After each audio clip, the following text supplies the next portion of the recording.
Ayun mga kabukids, magandang araw po. Andito tayo sa ating temporary na duck house. So update lang tayo konti dito sa ating mga alaga. Andoon yung ating mga unang pinapisa, mga first batch nating pinapisa. At ito naman yung mga second batch na napisa. So yung unang batch, sa ngayon kasi sila ay mahigit 5 buwan na. At ito namang pangalawang batch, ngayon ay mahigit 3 buwan na rin. Kaya gumaganda na yung hubog ng kanilang katawan. Pati yung mga balahibo nila mga kabukids. Natatanggal na yung mga maninipis na balahibo at napapalta na ng mga pang-adult.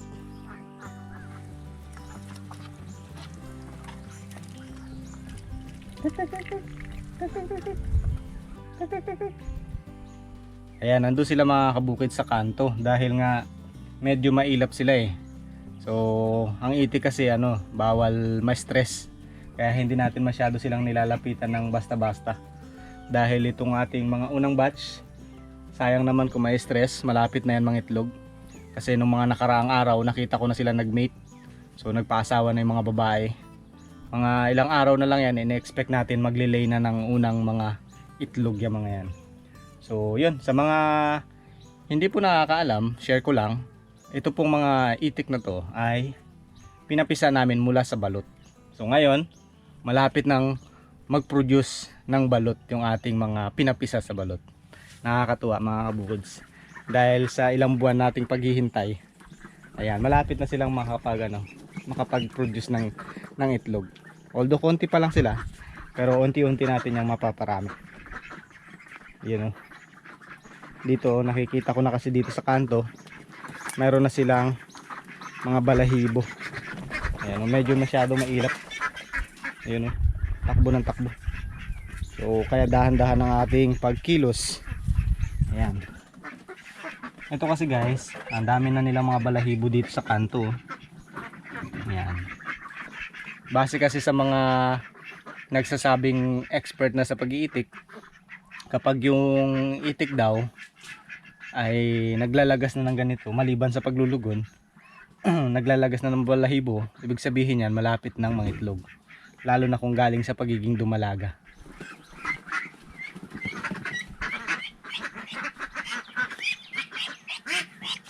Ayan mga kabukids, update din tayo dito sa ating isang itik na may kapansanan. So ito, nung nagpisa, napakita namin sa inyo ano yung ang kanyang paa, pingkaw yung kanyang paa. Yan, katulad ng ganyan. Baliko. Yan, may kapansanan siya. So dahil siguro sa kapansanan niya, hanggang ngayon hindi na siya masyadong lumalaki. Ayan. Sobrang napag-iwanan na siya ng mga kasamahan niya. Yung iba niyang kasama ay malalaki na. Siya naman ganito pa rin. Nahihirapan siya makipagsabayan sa sa pagkain. Pero okay naman siya, masigla naman. So hinahayaan ko lang. Nakakaawa rin naman. So yan ang update natin kay pingkaw. Yan yung paa niya, oh. Hindi siya masyado nakakalakad ng maayos. Ito yung tumutukod yung kanyang siko, yung tuhod niya.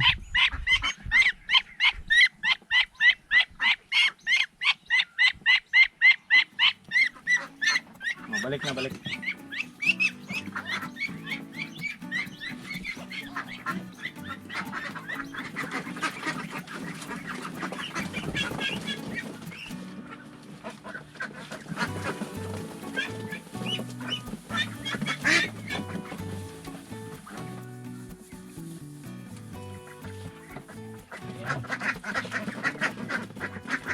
Dahil temporary lang itong kanilang tinitirhan ngayon, so naglagay ako doon ng gulong at nilagyan ko ng ipa.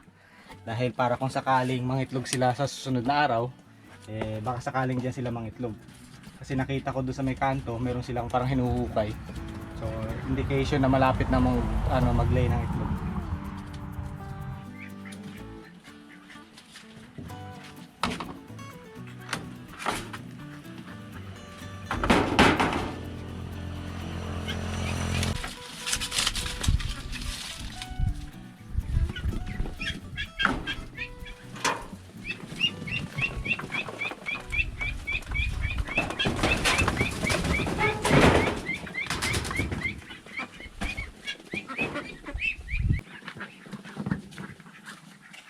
Ayan mga kabukids, dahil nga medyo lumalaki na yung ating mga second batch, medyo nagiging masikip na sila dito sa kanilang unang space. Kaya ngayon, yung divider nila dito, para hindi humalo doon sa malalaki, nilipat ko dito. Ayan. So ngayon kapag naikabit ko na yan, yung space nilang nilalakad-lakaran dito ay lalaki na, lalawak na. Temporary habang hindi pa natin sila nailalagay doon sa kanilang permanent na bahay. Ayun.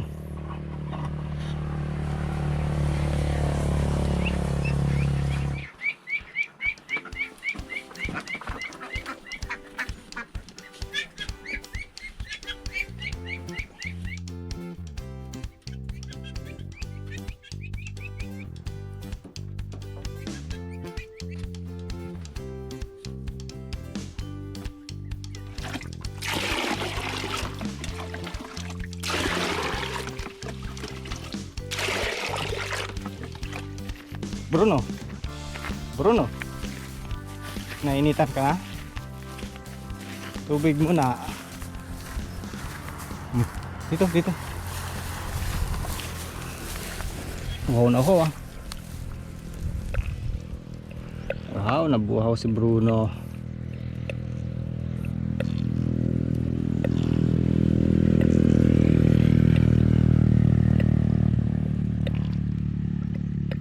Grabe yung init.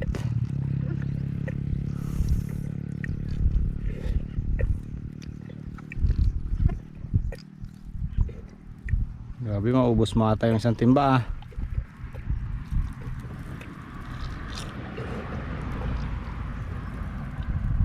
Hingal na hingal ka.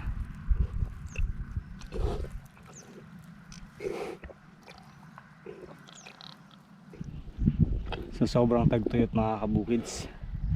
Hirap na lang ng pakakainan sa mga hayop. Katulad nito, konti na lang yung mga damo na mayroong green na dahon. Kaya sana umulan ng konti para magkaroon ng konting damo para dito sa mga alagang hayop.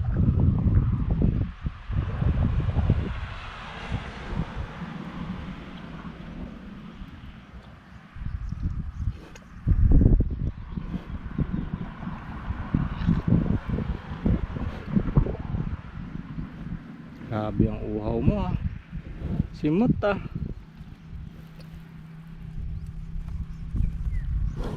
Wow, busog ka na? Okay. Tapos na. Ayan. Grabe yung uhaw nyo. Konti na lang yung natira sa timba. Halika. Lipat na kita doon sa malilim. Tara.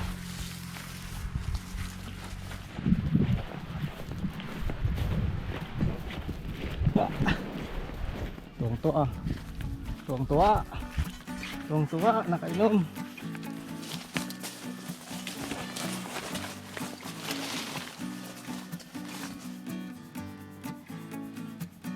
Bye.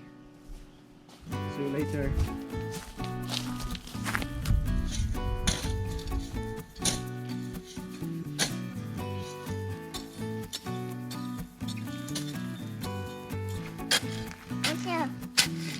Ay, salamat. Kabait naman.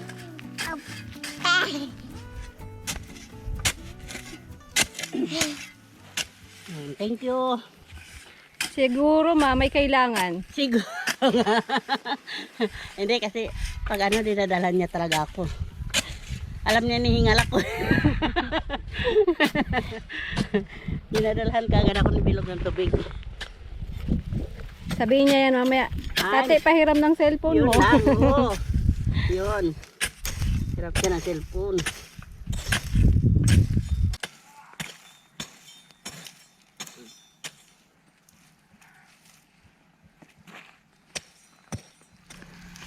Additional. Marami na yan ha. Ina-expect natin yung laman yan marami.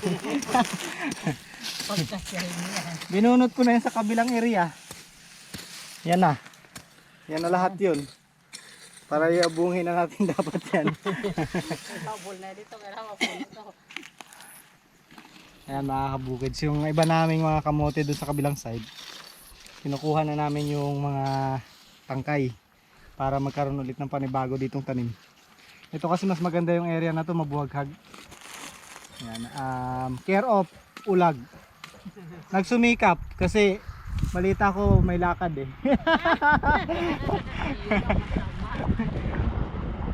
Bakbak siya eh. Pero lakad lag. Kuyo ko yan. Tuyo siya. Papunta ng Kuyo Island. Guys, tutaga ko kayo sa lubungin. Parating si Ulag. Maghahanap ng asawa. Pasalubong laga. Sabi ko nga, sabi niya marami daw limango doon. Malalaki doon. Ewan lang. Di ko sure eh. Kaya ngayon lang ako makapunta doon eh. Baka makalanghap ka ng alikabok. Maghanap ka kaya ng mas mo. Dito. Mas komportable sa tabi ko na lang. Para hindi ka makalanghap. Yan, papunta sa yung alikabok ko. Ako sa tabi ng tingki. Hindi ka pa naman mahilig maligo. Sabi mo, paligid-lagog. May gusto akong tamna ng kamote. Ito, at saka yun oh. Yun oh. Tingala ka, tingala ka. Ang daming putik. Mas maitim pa yung liig sa ano. Alimango. Ha? Sa limango. Alig sa limango.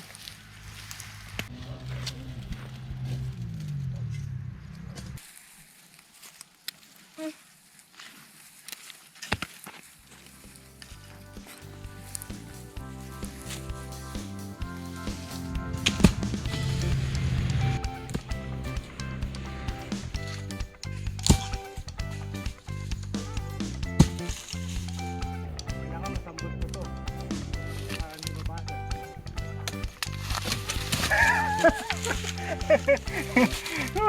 Sambot kunwari. Kaso merong ano, may maliit na spot. Abo, bigat. Bigat no?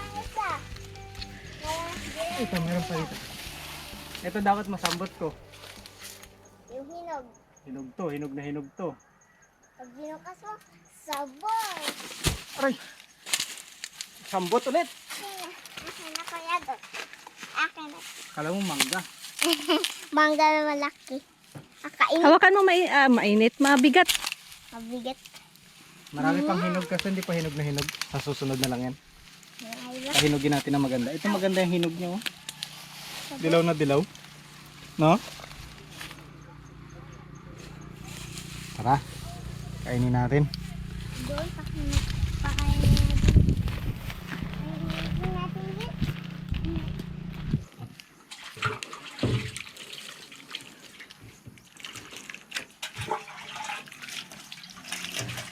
Yun. Pwede na kainin.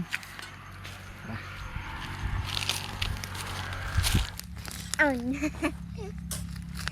Excited na ako. Sabor-sabor. Oh, Oh. daming buto. Dami oh. Oh yes, sabor. Oh yes, sabor. Kalit ng plato namin. Kaya Mas nga. mas dapat mas malaki. Malaki. Oops. Oh, pili ka na lang sa'yo dyan. Gusto ko Para mabawasan yung laman ng plato. Oh. Aba, yung pinakamalaki ah. Yung mataba yung kinuha niya.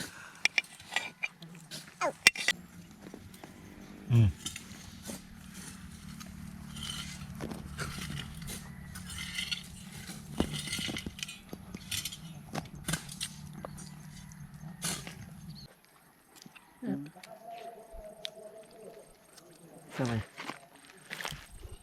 Busok na lang.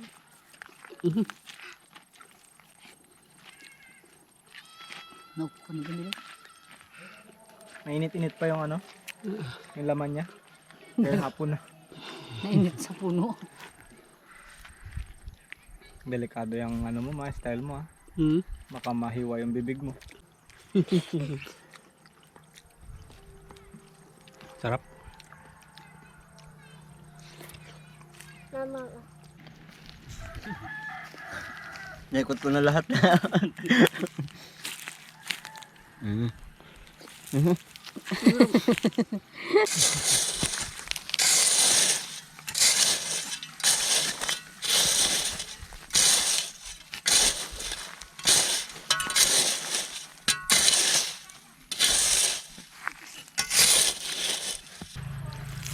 Yun guys. Kaya ginaganito ko para maano siya. Mabasa yung ilalim.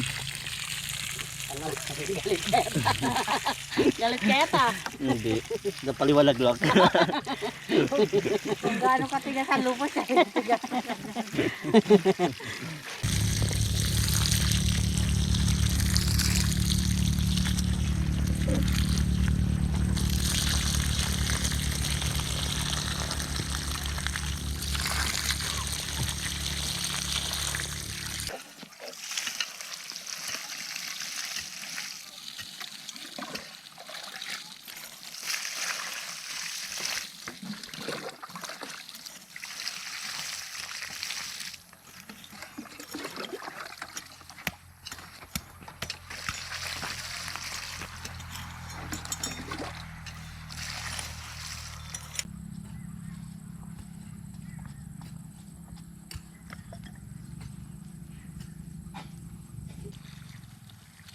Ayan mga kabukids, magandang klase itong kamote na to.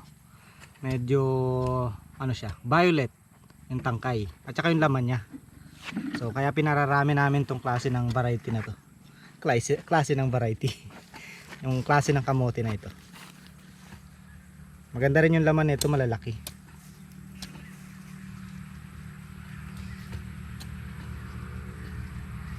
Pang ano natin to, panlaga-laga kapag walang mamerienda. Ayan.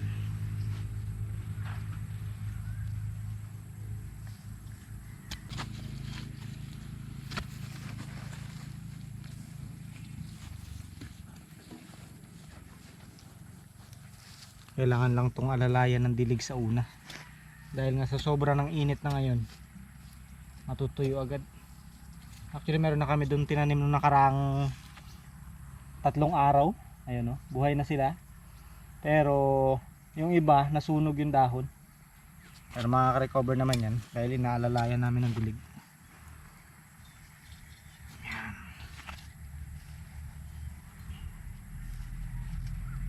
Ito mabilis na itong magkakaroon ng laman. Marami na kagad yung ugat. Ito nga, oh, dapat laman na to, oh. Nahila ko lang kanina. Pagpapatuloy na lang. Ipagpatuloy niya na lang. Tabunan natin, baka magtuloy nga. Yan.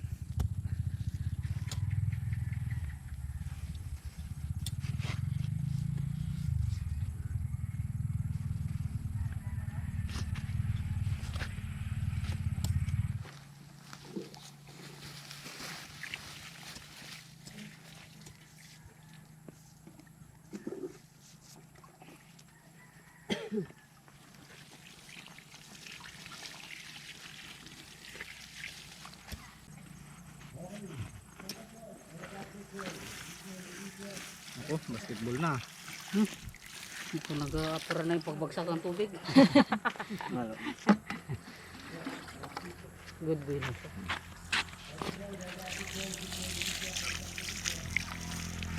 Katapos na ako guys, may samplat. O, ayan. Okay na yan. Dilig na lang ang kailangan. Dagdag na lang ng dilig. Ano pang hinihintay mo? Ano pang hinihintay? Kanya-kanyang dilig, kanya-kanyang platit mo. Yeah. Okay. Hati na lang kayo ni Ulag, ikaw na magtanim siya na magdilig. Okay, sobra yata yung kamote. Mukhang mailalaga. Pang almusal patanda na. Excited. Pagbalik mo, may laman na tulag. Sa mga susunod na vlog siguro guys, hindi natin makakasama ulit si Ulag dahil magbabakasyon siya muna eh. Pupunta daw sila ng Kuyo kasama si Bunso at saka si Kuya Jer. Sila ay ano bang pupuntahan nyo doon, Lag? Kasalan. Mukhang may kakasal na doon, ha. Malay mo doon niya mahanap yung pag-ibig niya. Aba. Eh, yun. Sana nga makahanap na doon. Para naman napunta-punta na rin tayo ng Kuyo. Taga-kuyo na. Kaso malayo. Kuyo Island. Medyo malayo lang pero maganda raw doon. Maraming seafoods. Saka na ako sama dun. Kung may pera. Wala pang pera eh. Nagpaparinig ka. Kaya ko, pupunta lang ako, mamamantika na siya. Mukhang Pag may pera na. nagpaparinig ang lola mo ah. Pupunta lang siya doon kung mamamantika na siya. Pag nagtawag na sulag na, pinapapunta si nanay niya. Mati ko ang nanay. Nanay ka ba niya? Ako ang pupunta. Mas excited pa sa nanay. Okay. Sipit-sipit na lang, di ba nila? Malauhog. Malapugod. Yan ang tinatawag na tubig sa mining-mining, hindi maabot marating. Di ba? Lalim nun. Maano pala, Makata pala City tabi. Yeah. Masyado pang Higup na, higup na. Masyado pang mura kasi. Higop na sa lalim. Dali, nagturo na. Nagturo na. Sa ilalim. Sa ilalim. Dali, nagtulo. Sige, higup na. Bago ko. Higupin mo na. Ang bagal mo eh. Mauubos yan. Wow. Sayang. Ito walang biyak po ma. Ay meron. Pero maliit. Sana meron pang laman. Hindi na yan magtagas. Meron. May laman yung malauhog. Oo. Malaki. Ito po ba? Wala. Ito malambot yung kanyang bao. Pesto. Baka may butas eh. Lok lok lok lok lok lok lok lok lok lok lok lok lok lok. Tirahan yung isa nakatingin. Wala akong anak dito. Malamot pa yung bao niya. Oh, ikaw naman. Palit-palitan lang ng laway ah. Magkapatid naman kami. May magbantay. Siyempre, ako ang panganay. Kaya, Ari, sa bunso na rin Tira- lahat ng tira- laway. ito, alis. Oh, ito, share daw, share. Gutom din? Ay, saan ka naman ang galing? Nagpaasawa ka na naman? Abo, nagpaasawa na naman si Tutoy. Pasawa lang ng pasawa. Sarap buhay. Pasawa lang pasawa. Naalala ko na naman si Bilog. Ano sabi? Sabi ko sa pusa na laging buntis, dun sa pusa nila mama. Sarap buhay, Miming ah, pabuntis-buntis lang ah. Tapos sabi ni Bilog, tara Ate Jinky, magpabuntis din tayo. Lumang bata to. Tawa kami ay. Maasim-asim siya, no? Siguro Pag dahil maligamgam. Pag malauhog talaga, yung sabaw maalasim-asim. Matamis ang sabaw kapag bungal. Ito sakto. Sobra siya sa malauhog. Ano siya? Malapit siya sa panggata. Gusto mo? Sakto to. Ayan, maganda. Masarap. Ay, ito kaya. Ano naman ito? Yan malauhog yan. Malauhogan na. Masarap. Lahat Oo, yan. Masarap yan. Sarap. Uy, Wala ma. Uy, wala. Walang laman.